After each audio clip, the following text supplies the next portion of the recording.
हाँ भी बहुत सलाम अलैकुम। कुल्फियाँ वा ਕਿਹੜੀਆਂ ਕੁਲਫੀਆਂ ਵਾ ਖੋਏ ਵਾਲੀਆਂ ਸਾਨੂੰ ਵੀ ਖਵਾਓਗੇ ਜੇ ਸਾਡੇ ਕੋਲ ਪੈਸੇ ਨਾ ਹੋਏ ਤੇ ਫਿਰ ਵੀ ਖਵਾ ਦਿਓਗੇ ਬੜਾ ਵੱਡਾ ਜਿਗਰਾ ਯਾਰ ਤੇਰਾ ਵਾਹ ਜੀ ਵਾਹ ਦੁਨੀਆ ਦਾ ਮਾਲ ਭਾਈ ਕਹਿੰਦਾ ਇੱਥੇ ਰਹਿ ਜਾਣਾ ਖਾਓ ਜੀ ਵੱਡੀ ਕੁਲਫੀ ਖਾਓ ਆਪਣੀ ਖੋਏ ਵਾਲੀ ਤੇ ਟੈਨਸ਼ਨ ਨਹੀਂ ਲੈਣੀ ਪੈਸੇ ਦੇ ਕੇ ਜਾਵਾਂਗਾ ਠੀਕ ਆ ਮਜ਼ਾਕ ਕਰ ਰਿਹਾ ਸੀ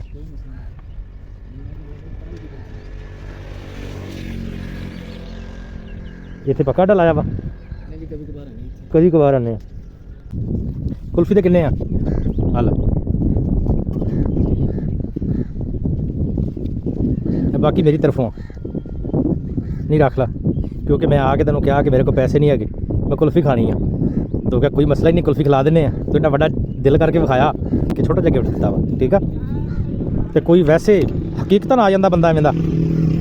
ਕਿ ਜਦੋਂ ਕੋਈ ਵਿਚਾਰਾ ਦਿਲ ਕਰ ਰਿਹਾ ਹੋਵੇ ਕੋਈ ਗਰੀਬ ਹੋਵੇ ਨਾਲ ਬੱਚਾ ਹੋਵੇ ਆ ਕੇ ਕੋਲ ਖੜੇ ਹੋ ਜਾਣ ਤੇ ਬੱਚਾ ਸ਼ੋਰ ਕਰੇ ਬਾਪ ਕੋ ਪੈਸੇ ਨਾ ਹੋਣ ਤੇ ਚਲੋ ਸਾਡੀ ਤਰਫੋਂ ਇੱਕ ਕੁਲਫੀ ਖਵਾ ਦੀ